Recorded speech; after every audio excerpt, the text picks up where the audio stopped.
Hello friends, तो आज मैं आपके लिए लाई हूँ प्रमुख ग्लेशियर और तटीय क्षेत्र। तो पहले हम लोग पढ़ लेते हैं ग्लेशियर कौन कौन से, फिर उसके बाद हम पढ़ेंगे कोस्टल एरियाज़। ठीक है, तो ग्लेशियर देखते हैं। सबसे पहले ये हिस्पर ग्लेशियर, उसके बाद ये वाला है बियाफो ग्लेशियर, फिर ये है गोडविन ऑस्टीन, फिर ये है सियाचिन ग्लेशियर। तो सियाचिन ग्लेशियर जो है इसमें से ये सबसे ज़्यादा स्ट्रेटजिकली इम्पोर्टेंट है भारत के लिए। इसके बाद है चोगोलुंगमा ग्लेशियर, फिर है वोल्टोरो, फिर है लोलोफोंड, फिर है मासिफ ग्लेशियर। देखिए ये मैंने यहाँ पे सब नाम लिख रखे हैं। ये सब कौन सी श्रेणी में आते हैं? तो लद्दाख रीजन में आते हैं सब। ठीक है, तो हम अब आगे बढ़ते हैं। इधर है जिंगजिंगबार ग्लेशियर, सूत्री ढाल, छोटा सिगारी, बड़ा सिगारी। ये मैंने सबके नाम लिखे हुए और यहाँ ग्लेशियर्स भी बना रखे हैं। ये गंगोत्री ग्लेशियर, ये दोक्रियानी ग्लेशियर और ये पिंडीरा ग्लेशियर।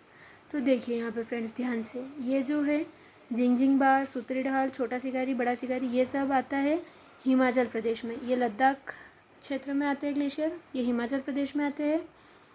ये गंगोत्री, दोक्रियानी और पिंडीरा ये ग्लेशियर आते हैं उत्तराखंड क्षेत्र में। और जेमू ग्लेशियर सिक्किम में आता है। ये देखिए मैंने यहाँ लिख रखा है। तो हमने सारे ग्लेशियर पढ़ लिए हैं। अब हम देखते हैं कि कौन कौन से तटीय क्षेत्र भारत में हैं। तो आइए फ्रेंड्स तटीय क्षेत्र को पढ़ते हैं।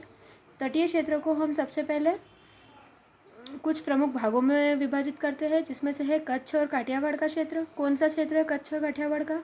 ये देखिए, ये जो है ये पूरा एरिया कच्छ और काठियावाड़ का क्षेत्र है। ये यहाँ से ये पूरा क्षेत्र कच्छ और काठियावाड़ में आता है। इसमें देखिए खास ये 3 क्रीक आती है, सर क्रीक, कोरी क्रीक और गोदिया क्रीक। उसके बाद ये द्वारका द्वीप है। फिर यहाँ पे है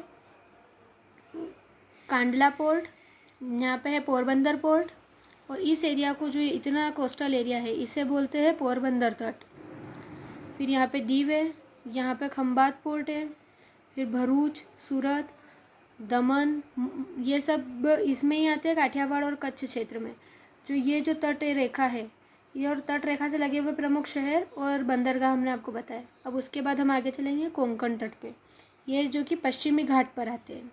तो कोंकण तट पे प्रमुख है मुंबई। और यहाँ पर ये एरिया महाराष्ट्र का क्षेत्र है। ये देखिए हमने यहाँ लिख भी रखा है कौन सा क्षेत्र है, महाराष्ट्र का। और ये जो कच्छ और काठियावाड़ का है ये महाराष्ट्र और गुजरात का क्षेत्र है। हम आगे बढ़ेंगे कन्नड़ तट पे।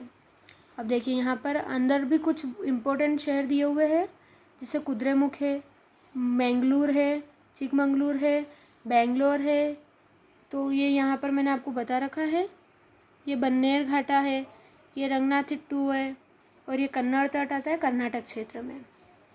फिर यहाँ पर आगे चलेंगे तो ये जो एरिया है ये मालाबार तट का है, जो कि नीचे केरल क्षेत्र में आता है। मालाबार तट किस में आता है? केरल क्षेत्र में, मैंने यहाँ लिखा हुआ है। अब यहाँ पर कौन कौन सी है? यहाँ पे नेशनल वाटरवे होकर गुजरता है एक तो यहाँ से।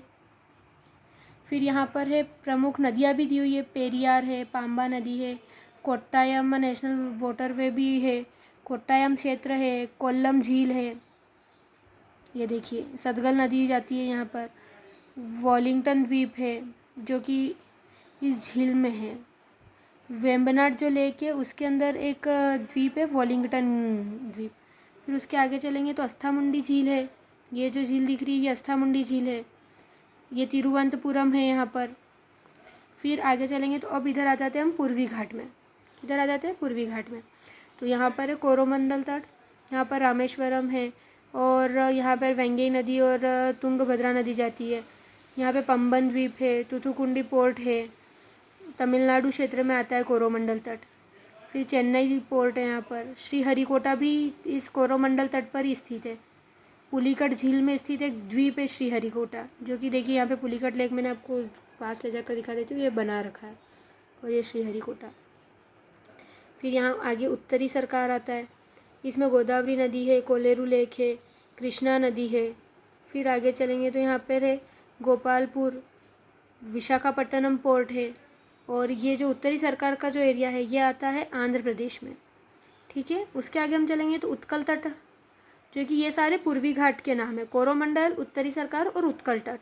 पश्चिमी घाट का नाम है मालाबार, कन्नड़, कोंकण और काठियावाड़ और कच्छ क्षेत्र। ठीक है, तो उत्कल तट देख लेते हैं अब। उत्कल तट में पुरी, कोणार्क सूर्य मंदिर, पाराद्वीप और धामार, भितरकनिका नेशनल पार्क, ये सभी इस तटीय क्षेत्र में आता है। यहाँ पर सबसे इम्पोर्टेंट है चिल्का झील। ये देखिए यहाँ पर है चिल्का झील, और चिल्का झील में भी एक द्वीप है नलबाना द्वीप, ये मैंने लिख रखा है, ये नलबाना द्वीप। ठीक है फ्रेंड्स, तो ये पूरा कोस्टल तट हमने आपको अच्छे से समझा दिया है। कौन सी नदियाँ होती है वो भी हमने इस पर दर्शा रखा है, कौन सी झीलें हैं, कौन से शहर, कौन सा बंदरगाह, कौन से द्वीप इंपॉर्टेंट है, वो सब हमने बता रखे हैं। और सारे इंपॉर्टेंट ग्लेशियर्स भी इसमें बता दिए और उनके राज्य भी। तो प्लीज़ इसे आप अच्छे से नोट कर लीजिए, अच्छे से ड्राइंग कर लीजिए इसकी, और इन्हें अच्छे से याद कीजिए। Thanks for watching. Please like, share and subscribe. Thank you friends.